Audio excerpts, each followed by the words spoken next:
All right, let's get right into this one. It's a fantastic story about a young woman, a grandfather who's gone missing, and a mystery that doesn't just unravel, it literally kicks open a door to a whole other world.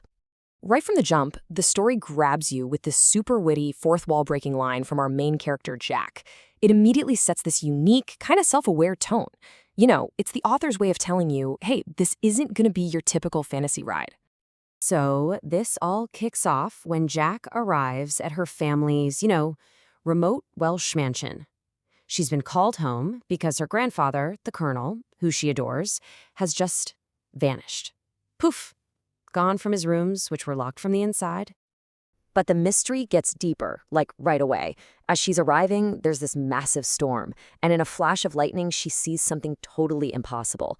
A second tower, a perfect mirror image of the original, just there, on the other side of the mansion. And this is where it gets really weird. By morning, the tower is gone, and everyone, everyone from the butler to her own grandmother, they all deny it ever existed. They're all telling her, oh, it was just the storm, a trick of the light. It's this total gaslighting campaign that makes Jock question if she's going crazy. What do you do when your reality is denied by literally everyone around you? That same night, the mystery comes back. Jock gets drawn out of bed by this song her grandfather always used to sing, and the music leads her right back to that blank stone wall, except this time it's glowing with this impossible golden light. So she touches the wall and boom, she falls right through. And what follows is this insane one-way trip. It feels like a series of trials from a video game or some ancient myth. And that rope bridge, it collapses the second she's across. The message is crystal clear. There is absolutely no turning back. So she gets inside this creepy castle, and you think the hard part's over, right? Nope, not even close. Now she has to face an even stranger test, climbing this dark, winding staircase, floor by floor. On every landing, she looks through this pane of unbreakable glass and sees a vision of her grandfather at different points in his life. But in every single vision, it's the same bizarre scene. He's trapped in a room, just staring at a plate of peas that he absolutely refuses to eat. So she finally gets to the top floor. The glass is gone. And guess what's waiting for her? The exact same test. She is starving, she's dehydrated, and there's that same plate of suspicious-looking peas. It's a huge choice. Does she eat the weird food to survive, or does she starve? She decides to eat, and in this really shocking, kind of grotesque twist, the moment she swallows a spoonful, the peas transform. They reveal themselves to be a plate of staring eyeballs.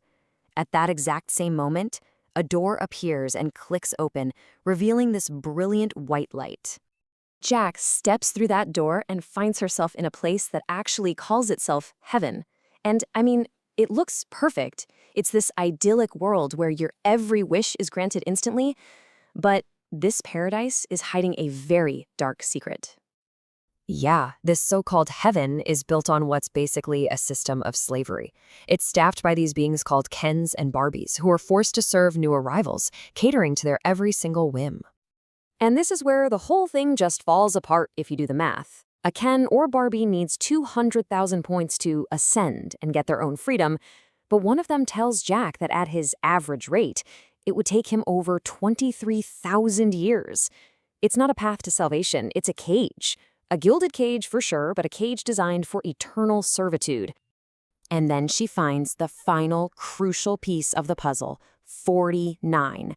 That's how many years it's been since anyone last saw her grandfather in this place. And that's it. That's the confirmation she was dreading. He's not just visiting. He's trapped somewhere in this corrupt system.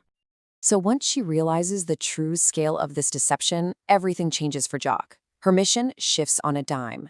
This is no longer just about rescuing her grandfather. Oh no, this is about burning the whole rotten system to the ground. She manages to hijack a live broadcast that's being beamed out to all the Kens and Barbies. And she uses this really powerful House of Cards metaphor to just lay the whole truth bare for everyone to see. Her message is so simple, but just so incredibly powerful. First, she tells them to reclaim their identities, to remember the real names they were all forced to forget. Next, she gives them back their humanity.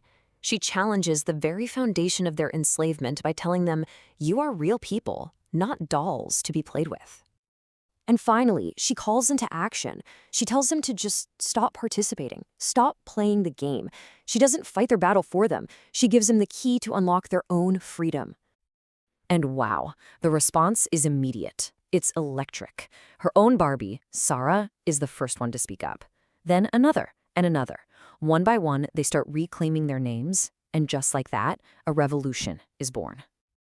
So Jack won. She exposed a paradise built on a lie and started a revolution. But the story leaves us with this massive, lingering question. The being she defeated, he was just a middle manager. It forces you to ask, what happens when you win the battle only to realize the real architect of the system, the ultimate trickster, is still out there, pulling the strings? What do you do next?